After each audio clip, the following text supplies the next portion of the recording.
Hola, ¿qué tal? Mi nombre es Ana Isabel López y el día de hoy pues vamos a tener una clase sobre ecosistemas.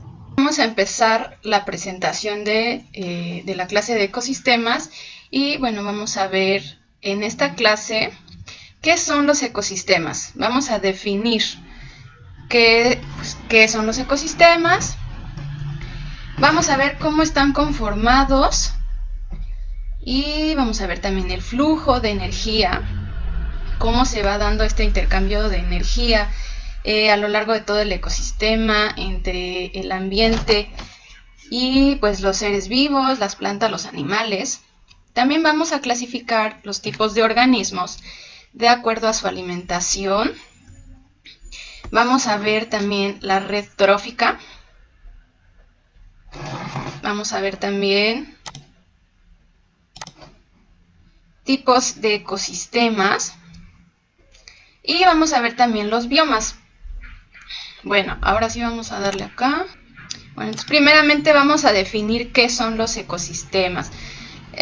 Un ecosistema es una unidad de organización biológica constituida por todos los organismos de un área en especial y el ambiente en el que viven. ¿Okay? Esta definición no nos habla de que tenga que ser un gran tamaño para definirse como un ecosistema. Nos habla de un área dada. Entonces, un ecosistema puede ser o muy grande, como lo tenemos en las imágenes, un desierto, un pastizal, un arrecife de coral, un bosque, pero también puede ser pequeño. Como por ejemplo, el ecosistema que se puede dar en un tronco. Aquí nosotros estamos viendo. En este tronco alrededor empiezan a crecer plantas, posiblemente musgo, aquí ya vemos hongos. Obviamente si nos acercáramos más vamos a ver también insectos, gusanos, ¿ok? Entonces puede ser un microecosistema también. Cuando es pequeño le llamamos microecosistema. E incluso hay un experimento que se puede hacer un terrario en una botella. O sea, nosotros en una botella ponemos un sustrato, o sea, tierrita, piedritas, y pues aquí ponemos plantitas o semillas, que crezcan las semillas, y pues aquí también van a llegar insectitos, o los podemos meter, y ahí tenemos un microecosistema, ¿no? Un chiquito, pero que se sustenta. ¿Por qué? Porque tiene los recursos necesarios, o sea, su suelo, pequeño suelo, su atmósfera, pues, que es el aire que la rodea, sus productores, que son estas plantitas, y pues dentro aquí también podría tener animales, ¿no? Entonces, el ecosistema, como les comento, puede ser muy pequeño o muy grande. Bueno, ahora vamos a ver cómo están conformados los ecosistemas. Bueno, todos los ecosistemas van a estar formados por factores abióticos, es decir, todo lo que no tiene vida, desde la luz solar, que es la principal fuente de energía de los ecosistemas, la temperatura que se va a dar por la radiación solar, la tierra, el suelo, esta capa superficial donde van a crecer las plantas, las rocas, la arena de las playas, la arena del desierto, etcétera, el aire, la atmósfera y el agua, ¿ok? Y vamos a ver que los factores abióticos van a determinar el espacio físico en que habitan los factores bióticos. ¿Cuáles son los factores bióticos? Todo lo que tiene vida, ¿ok? Las plantas, los animales, las bacterias y otros tipos de organismos que vamos a ver más adelante, por si no los conocen. Y a ver, aquí dice, todos los factores bióticos necesitan de los factores abióticos para poder vivir y desarrollarse, ¿ok? Es decir, nosotros, los seres humanos y también los animales, no podemos vivir sin nuestro ambiente. Entonces, en una de las preguntas del examen diagnóstico, yo les decía, ¿creen que los seres humanos vivimos en un ecosistema? Pues espero que la respuesta haya sido que sí. Por supuesto, formamos parte de un ecosistema. También somos animales, no sé si ustedes sepan. Solamente que pues, somos animales que tenemos raciocinio, tenemos esta capacidad de desarrollar un lenguaje, de pensar, y pues eso es lo que nos hace diferentes. Pero pues somos seres vivos y pertenecemos a ecosistemas. Pero vamos a ver más adelante qué tipos de ecosistemas son donde los humanos pueden vivir. Ahora vamos a ver, dentro de los factores bióticos va a haber unos niveles de organización. Vamos a tener a un individuo. Un individuo es un ser vivo de cierta especie. Por ejemplo, aquí en nuestra imagen, pues es un pajarito azul. Bueno, si este pajarito pertenece a un grupo de pajaritos iguales a él, bueno, en esta imagen no son iguales, pero vamos a pensar que sí lo fueran, y que además se reproduzcan entre ellos, o sea, que dejen descendencia, que tengan hijos, entonces estamos hablando de una población de aves. Ahora bien, si tenemos poblaciones de distintas especies, es decir, aquí en nuestra imagen, bueno, aquí yo la estoy tapando, pero tenemos un pajarito, un perro, flores, entonces esto ya es una comunidad biológica. Es el conjunto de poblaciones de seres vivos que viven en un ecosistema. ¿Ok? Ahora, ¿a qué le llamamos ya ecosistema? A ese conjunto de las comunidades biológicas dentro de su ambiente. O sea, el conjunto de lo vivo con lo no vivo y la relación que hay entre estos. ¿Ok? Eso vendría siendo un ecosistema. Bueno, recuerden que vamos a tener un examen al terminar esta clase, entonces es importante que tomen en cuenta hacer algunas notas. Y bueno, esto está realmente muy fácil, si lo ven así, ¿no? Individuo, población, comunidad y ecosistema, ¿no? Todo junto. Bueno, vamos a darle a la siguiente. Ahora vamos a hablar del flujo de energía, ¿ok? Bueno, vamos a ver que en un ecosistema la materia y la energía siempre va a estar fluyendo en un ciclo. ¿Ok? Bueno, entonces nuestra principal fuente de energía, como decíamos, es el sol, la luz del sol. Pero no es la única. También existe, por ejemplo, la energía geotérmica, esta de los géiseres. Pero pues no todos los organismos van a poder aprovecharla, ¿no? Por ejemplo, hay unas bacterias que se llaman termófilas, que son especializadas para vivir en temperaturas muy, muy calientes. Entonces, bueno, este tipo de bacterias pueden aprovechar esa energía, pero para todos los demás seres vivos, la principal fuente de energía es el sol. ¿Ok? ¿Cómo aprovechamos la energía del sol? Nosotros, los seres vivos, pues no nos nutrimos del sol precisamente, ¿no?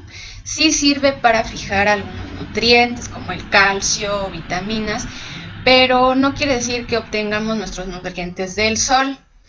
Pero hay unos organismos que sí la pueden aprovechar directamente, y estos son los productores. O sea, las plantas. Las plantas pueden aprovechar la luz del sol a través de un proceso que se llama fotosíntesis. La fotosíntesis es un proceso químico mediante el cual la planta va a absorber dióxido de carbono, CO2, de la atmósfera del aire, lo absorbe, y junto con la energía solar produce su propio alimento, que va a ser glucosa o azúcares, y libera a la atmósfera oxígeno. el que respiramos nosotros, el que respiran los animales, ese oxígeno, ¿ok? Bueno, de fotosíntesis no nos vamos a meter tanto cómo se da el proceso, solamente quiero que se queden con esto, ¿ok? Proceso químico en el cual absorbe la planta CO2 del aire y junto con la energía del sol libera a la atmósfera oxígeno y produce su propio alimento. ¿Ok? Bueno, este alimento que ya produjo, pues lo tiene aquí la planta en forma de azúcares, carbono,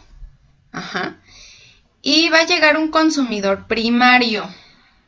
Aquí en nuestro esquema, el consumidor primario es la tusa y el caracol, que se va a comer a las plantas.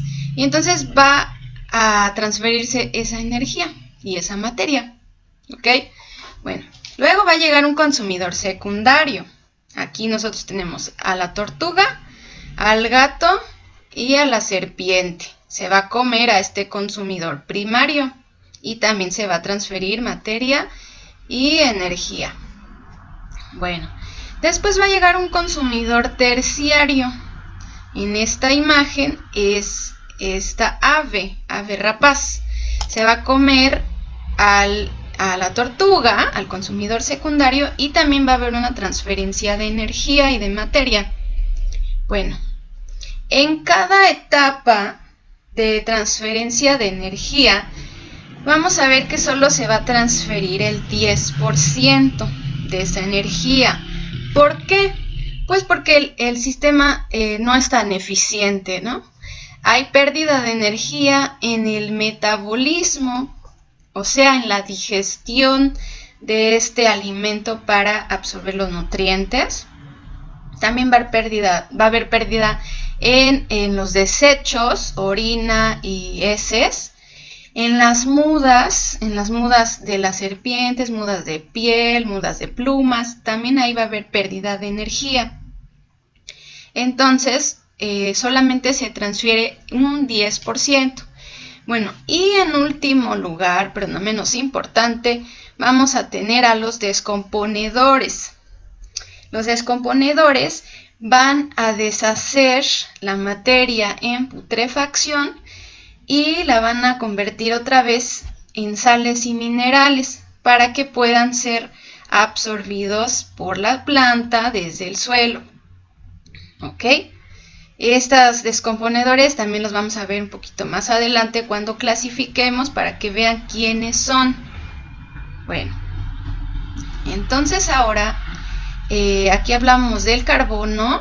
Es importante en este grado hablar del ciclo del carbono. Entonces vamos a meternos a este esquema para profundizar en el ciclo del carbono.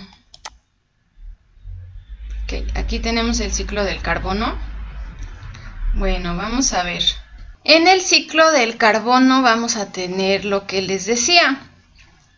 En la fotosíntesis, la planta absorbe CO2 del aire, lo ocupa para hacer su propio alimento. Y bueno, aquí tenemos carbono orgánico cuando los organismos se descomponen, es decir, pues ya se mueren, se vuelve carbono orgánico.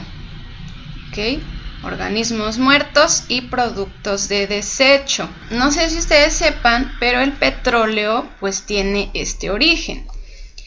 Organismos muertos que se quedaron enterrados y después de muchísimos años, de millones de años, se forman los combustibles fósiles, lo que viene siendo el petróleo, utilizado por las industria, por los vehículos que los humanos utilizamos.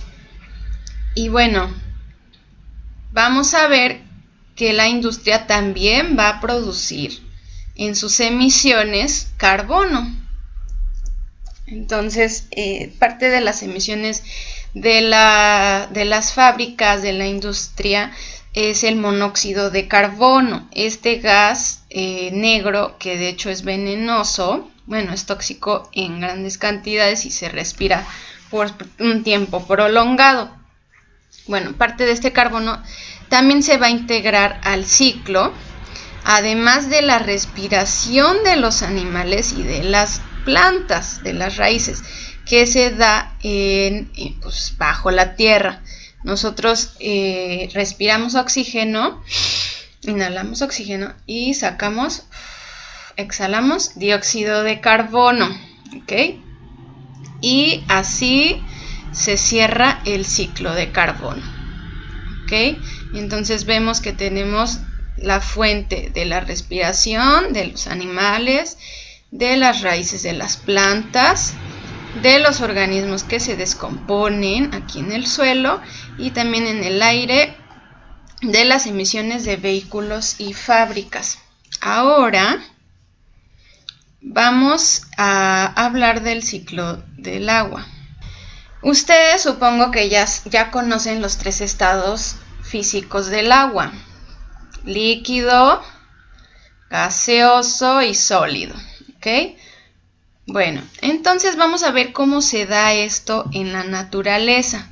Vamos a ver que pues tenemos agua contenida en los océanos y también en ríos y lagos. Bueno, esta agua con la radiación solar, bueno, aquí no hay sol, pero imagínenselo, con la radiación solar se va a evaporar. ¿Esto qué quiere decir? Que se va a volver un gas. Bueno, como se va a hacer más liviano, entonces va a subir. Y cuando suba se va a condensar. O sea, se van a formar las nubes, ¿ok? También va a haber aquí transpiración por parte de las plantas. Y también se va a condensar.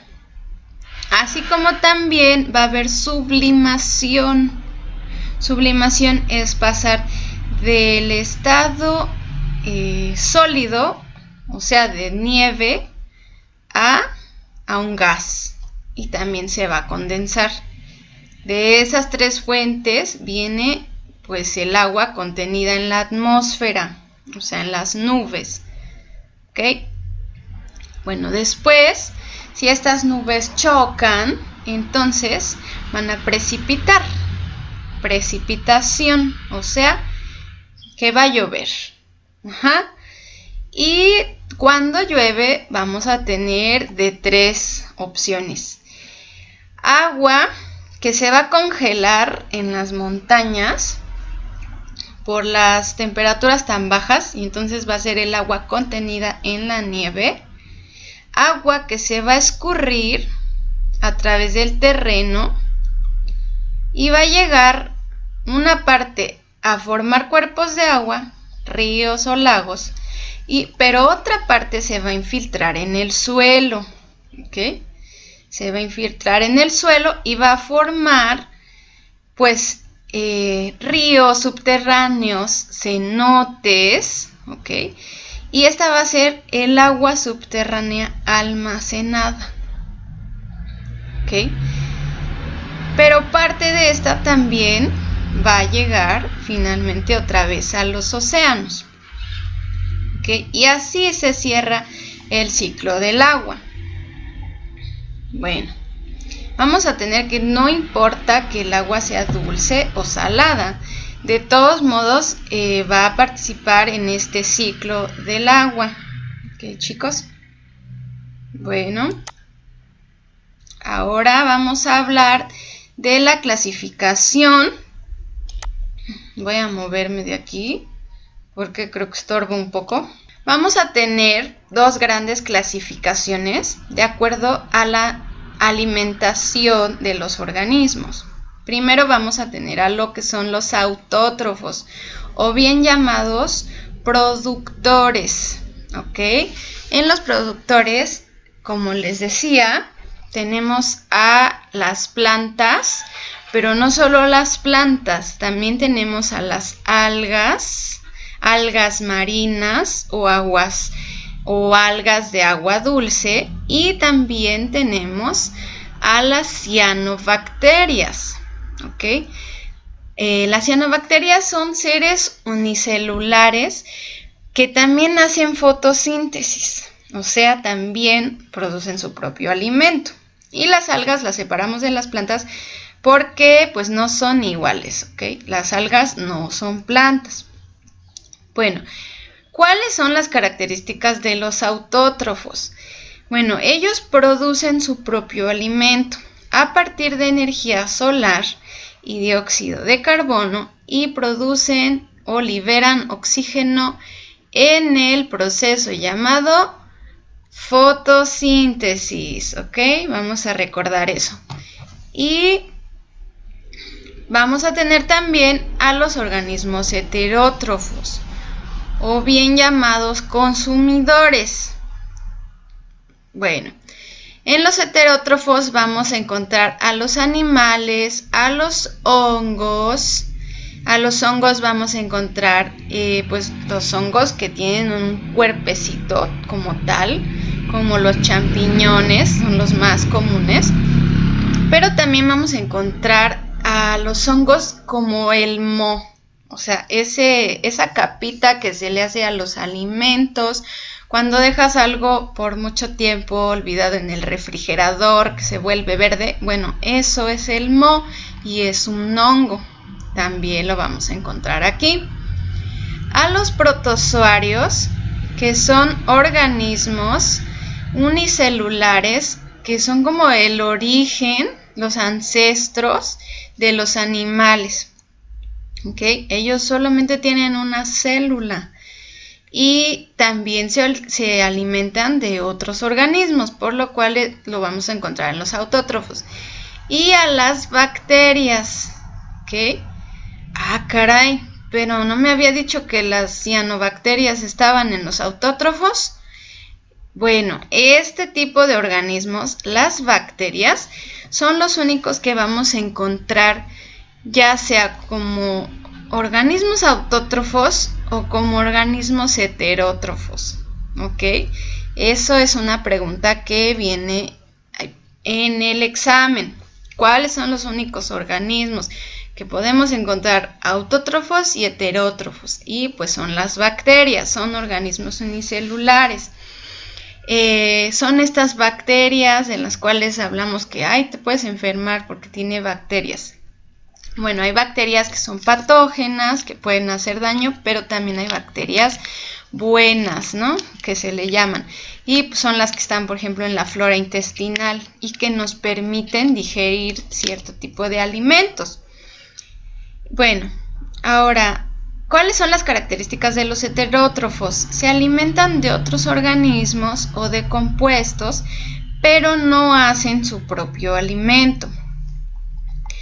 Y aquí vamos a encontrar a los consumidores primarios, a los secundarios, a los terciarios, también a los descomponedores y a los parásitos. ¿Okay?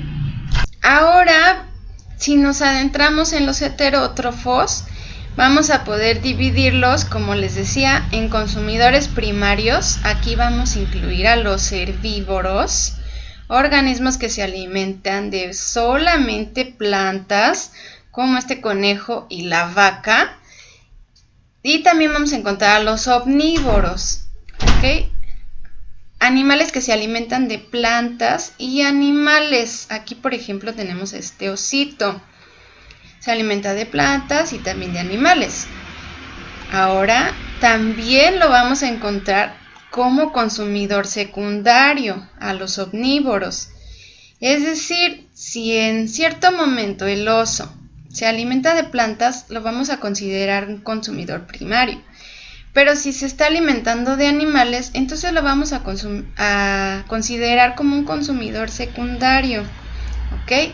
Aquí también vamos a encontrar a los carnívoros, animales que se alimentan de animales consumidores primarios, como este zorro y esta lechuza que se están comiendo unos ratoncitos. Ahora bien, vamos a ver a los consumidores terciarios. Me voy a mover porque estoy estorbando. Y a los consumidores terciarios Vamos a encontrar a los depredadores. Ellos se alimentan de animales consumidores secundarios. Aquí tenemos en los ejemplos a esta pantera negra, a este león marino que se está alimentando de un pulpo, a este tiburón y a la orca. ¿Ok? Bueno, ellos... mi favorito es la orca.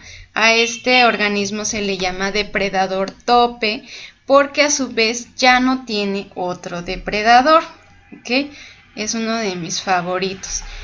Bueno, también en los consumidores terciarios vamos a encontrar a los carroñeros, es decir, animales que se van a alimentar de otros animales muertos. Y también fuera de los consumidores vamos a encontrar a los descomponedores. Ellos comen materia en putrefacción y la descomponen en materia inorgánica. ¿Ok?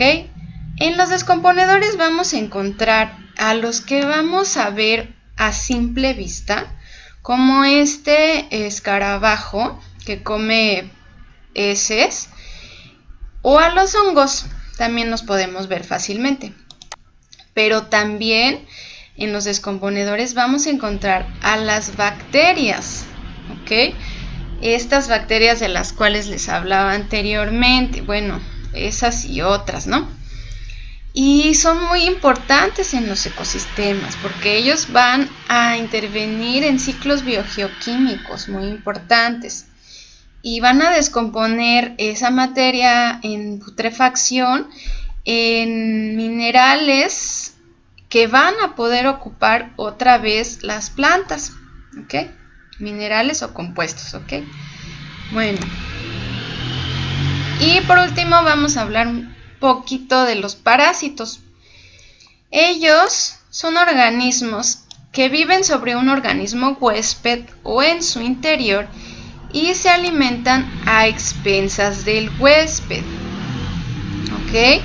El clásico ejemplo es la amiba, unos bichitos que van a poder vivir en nuestra panza si no nos lavamos bien las manos, si no tenemos una higiene correcta. Entonces, pues ellos van a poder vivir ahí y se van a alimentar de lo que nosotros nos alimentemos. Y eso pues no va a permitir que tengan, bueno, por ejemplo en los niños que tengan un crecimiento adecuado. Entonces, en algunas ocasiones pues causan problemas, ¿no? Los parásitos.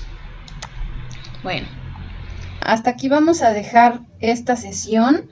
El ecosistema se va a dividir en dos partes porque pues es un tema un poco largo. Entonces vamos a retomar lo que vimos en esta primera parte.